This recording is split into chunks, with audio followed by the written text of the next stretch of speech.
Hey everybody, this is Kanan with the Movie Boys. I'm back with another box office projection. This week we are going to be doing Project Hail Mary. So this will probably be one of the bigger movies we'll do, or at least we'll have done so far. So hopefully it'll end up with a pretty solid box office. But just to start, this is just showing you kind of the buzz for the movie coming in. Really high marks, so hopefully that'll stick. But going into last week, I can kind of give you an idea of how we performed. So on hoppers, we did, I mean, can't really do any better than that. And again, we're not comparing these two numbers. We are comparing the per theater average. So you'll see those are really close together. Just because we don't know exactly how many theaters every single movie is going to be in every single week.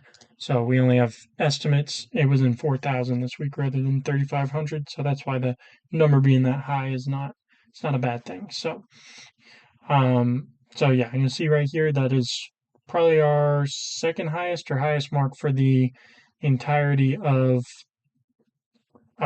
doing this really. Other than February, we had a Solo Mio do really well too. So outside of that, we did okay. Nothing as bad as The Bride from last week. So we had Reminders of Home we put at 13 at a 3,700 per theater. Ended up with 18 and opened about at 3,500, 3,400 theaters. So made about 5,200 per theater. Um, and we obviously always want to undershoot it if we're going to miss. So that just means a movie's doing better than we think it's going to be doing. So it's a good thing. Undertone, it wasn't a horrible total amount, but the per theater average was pretty far off. But again, nothing compared to The Bride. And Scream 7 did quite a bit better than I expected, only a 45% drop, which is really solid, especially with another horror movie coming out. Would have figured that it would have dropped more around that 6 range. So we had it at 1,700 per theater, made 26. So again, in the red here. For Goat, the total amount again was not bad, but we had it in 3,500 theaters and they had it in 2,946. So the actual numbers weren't too close, but again, overperformed compared to projections, so that's good. And lastly, our total domestic projection was 75, 21,000 per theater, based off of 3,500 theaters. Again, there's about 4,000, but that's just what we typically use for the baseline.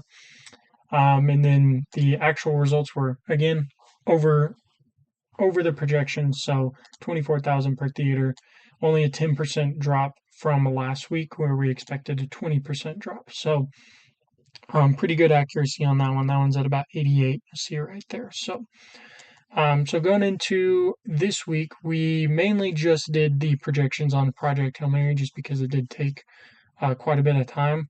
So for the other bigger releases, um, there's a Bollywood movie coming out, and um, obviously we'll still have Hoppers and Reminders of Him in there. And Ready or Not 2 is also coming out. We didn't do a whole lot of research for those. We're kind of defaulting to the judgment of box office theory. So we'll just be using that and then changing it a tiny bit to where we just generally think it'll fall. But really, our main specific number is going to be for Project Hail Mary this week. So um, going into our home, you can just see this is just what we'll have for each movie we do, probably going forward. So obviously, it's just going to be Project Hail Mary coming out this week, and then this is the projected theater account, according to this right here. So don't know how accurate that's going to be, but I bet it'll be pretty close. Just the genre, rating, and studio. So we didn't use these super hard this go around, but for the future, those are things that we can also consider, like how much, how many theaters generally does a studio like Amazon MGM open with for their bigger releases, or how hard do they push it? Especially with ratings. Rated R movies are typically going to make less than PG 13. So that's a good sign for this one. And then depending on the genre might have a general average or component that goes with that too. So, like I said, we didn't really use that for this week. But first thing we did was go into comps. So the comps we used, highest similarity score we gave The Martian because it is another Andy Weir book adaptation. It's the same as Project Hail Mary, same author. So, and it also has that kind of element of the standalone performance from a big actor going into space. And Matt Damon's in The Martian, and he's obviously on Mars rather than mostly in space. But same kind of water that they're treading. So we gave that a 9 out of 10. Interstellar was our next closest. Won't be the exact same, but I do think it's a pretty good comp for this movie. Um, Probably a little bit more lighthearted than Interstellar, but still, I think it'll be a pretty good comp. We gave that a similarity score of 8. Gravity is a little bit more romance-ish, but still big spectacle space movie. It's kind of treading that water. These two are not that similar, so we weighted them a good amount less. The Fall Guy is mainly just for Ryan Gosling's kind of star power. That's mainly the big comp. And it's also to keep our numbers leveled off because he has had a few bombs, so you don't ever want to just guarantee it's going to be a hit because he actually has a few bigger movies that didn't do well. Arrival is not obviously the exact same, but it's got some similarities. So we're hoping that's what we gave our lowest similarity score. So we're just hoping that these three will be the main drivers of the numbers. I think those will be the most accurate to go off of. But these two were just in there to assist with a little bit of adjustments that we might need. So taking the theater counts of what those openings had, and then you get those averages, similarity score, and that's how much we wanted to weight them by. So then we weighted those per theater averages by each one. Then we went ahead and took the inflation adjusted average. You see, this is our inflation table we used to calculate that.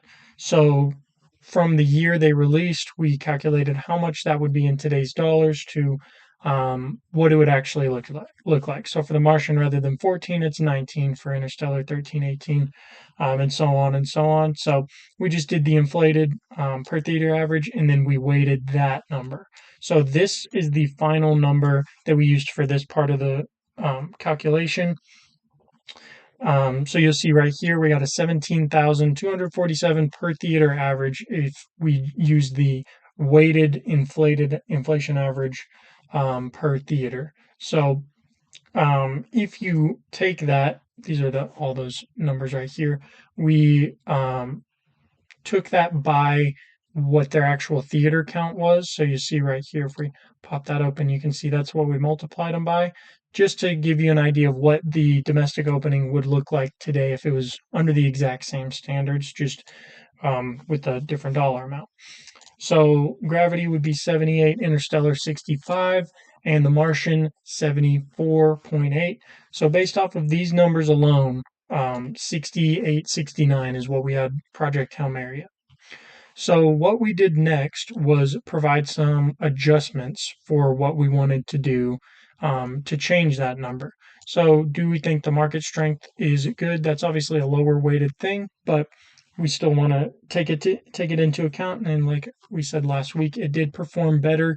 The entire theater market did perform better last week by a good margin than what we projected.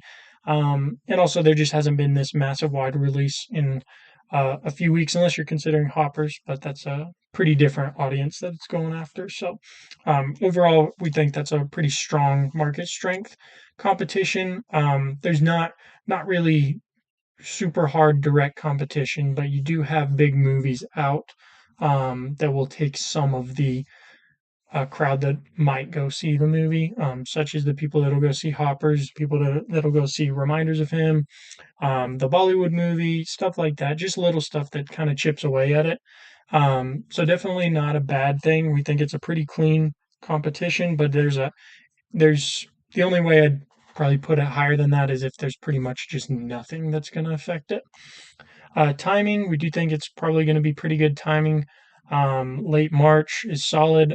We have had some big movies released in early March, but generally late March is a pretty solid timeline as well. Kick off spring break with a big movie, and also going into the timing is spring break as well. So you have that benefit of people not at school, so they'll be able to go see movies a little bit more for this weekend. For the pre-sales, so I'll go into that a little bit more in just a moment. For the buzz, I did see right here 95, 98, and also just any word of mouth you hear about anybody that's seen the movie has said it's at minimum very good. So it's our strongest marker was that right there. Our benchmark, so pre-sales and benchmark kind of go hand in hand, but our benchmark is just what we used and what we think it's going to make in comparison to that. So what I used is actually a local theater. Um, a lot of box office projectionalists. Um, you typically use AMC Burbank, is what I've heard in looking up what they use.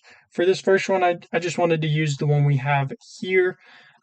So what you see here, these are the prime time slots for Thursday, Friday, and Saturday. And this is the XD. So think IMAX.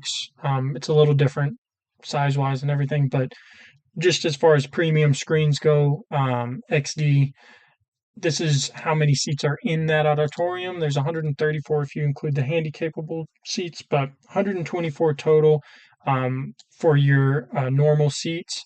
And right now, as of, I mean, it's an hour and 10 minutes before the showtime, there was 93 that had been sold. We expect that number to jump just a tad to about 100.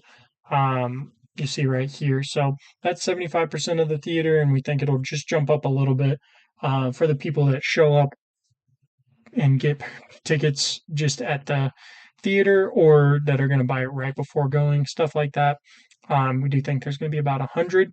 84 already for the primetime showing at tomorrow at 7. So that's a really good sign. It'll probably be more than 105, probably be closer to 110 or more. But we're going to go with 105 for a little bit more conservative estimate. And then on Saturday, you also have similar tracking that's really strong for 2 days out for it to already be over 50% full. So this right here is just what Tinseltown can be expecting from just these show times. It's $4,500 in revenue. Obviously, they have to pay half of that to the studio, but still, 4,500 from 3 show times is pretty solid. And the price for that premium screen is at 15. That's what that means. So, and then going into our final calculation, so we took our adjustment number that we calculated from our benchmark and pre-sales. And again, this is why I had it at 1.1 because the pre-sales are strong for Friday and Saturday. So that gave it a big bump. But going into what we'll end up with our final number, we did go, this is a little bit more in depth on the theater here. So it's showing in 3 auditoriums. Auditorium 9, 10, 17 is the XD theater. 9 and 10 are still big theaters, but they're not the premium screens. So this is kind of how we calculated this for this go around. That prime time showing, like I said on that previous spreadsheet, we have it at about 100 people showing up. Again, I think it'll be more, but that's kind of what you can expect for the weekend, or at least Friday, Saturday, and Thursday. So this is the prime time, the prime for just your normal theaters, which should be relatively similar. This is what we're using for comparison. So our early showings, how we calculated that is taking about a third of what we'll get at those primetime showings. A little more than a third is what we typically saw for them, but 30 is a little less, so we kind of evened it out. For the late showings, that seems to be less, so we did a sixth of our prime time slot. And so what we ended up with, this is for Friday, would be kind of the guess here. So you have 1860, 1500, 2655. So you have all those numbers to end up with 6015. 6015, and then the general rule for these kinds of movies is that the Friday number is going to be about four times the Thursday previews. The 500 that we have here is for the previews that they did at premium screens like 70 millimeter IMAX. That's what they did last weekend. And it'll all be clumped into Friday's numbers. So I expect Friday to be about 8,000 for Tinseltown, or just for your average theater. And then 6,000 down to earth a little bit for Saturday, still higher than Sunday, but still really solid. Should make similar numbers to Friday, especially since more people can go all day, since people don't have to worry about work. And Sunday, obviously, you're going to have less people at the late showings because they'll have work the next day. So overall, we have that at 19,015 for Tinseltown, but also just theaters in general. This was kind of done so that I could double check myself essentially. So on our final calculation, you'll see we got our base per theater average from that comp sheet right here. And then going into what we did, we took that number and multiplied it by our adjustment number, so 1.075. And so what we ended up with was 74,162,063. This is a range. I've said before I don't really care to do a range. I just want to get a specific number we're trying to hit. But this is a range if that's of any consolation or of any care for anybody else. But going down here, this is going to be our weekend projection. Like I said, we didn't do a whole lot for research on these four movies or the other movies that'll be taking up slots on the top five. We really spent most of our time on Project Hail Mary, but we have it at 74, making 18.5 per theater.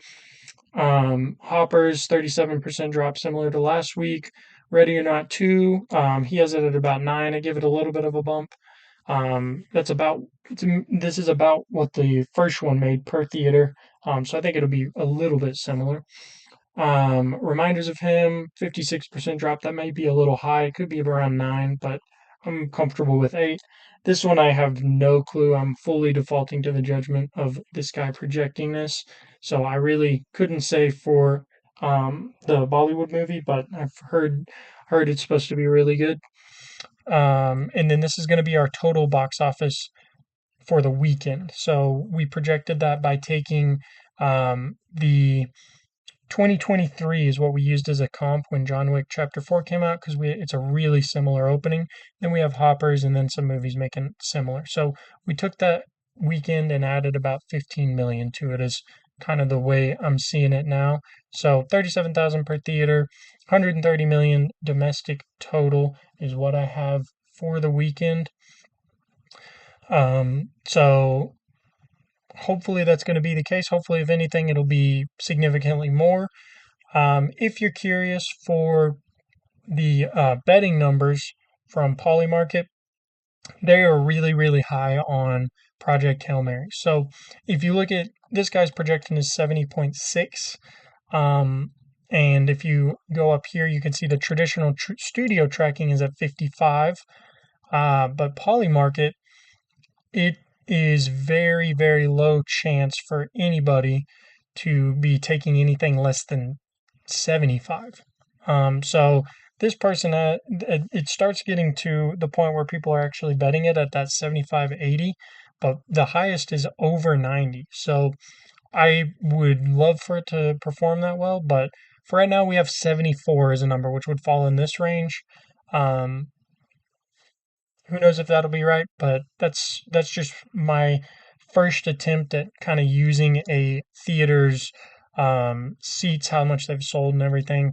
which we might just use AMC Burbank next time. I don't know, but I kind of enjoyed using the theater I go to, so we might do that for our next big release. So yeah, as far as I am projecting, I have it 74, 18, 9.5, 8, and 8. Big one here is going to be Project Hail Mary. I do have it projecting. This will be, if it does hit this, then this will be the biggest domestic opening of the year for any movie. That will probably stick for about 2 weeks until Super Mario Galaxy comes out, which I'm sure will be well over 100.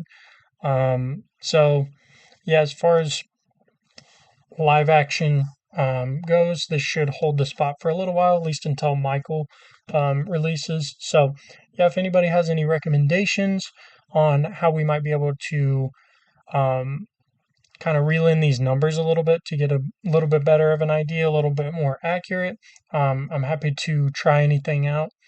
But otherwise, let me know what you think about Project Hail Mary. Let me know if you liked it. And also, if you think it'll bomb or if you think it'll perform well, we'd love to hear about it. But yeah, I think that should be it.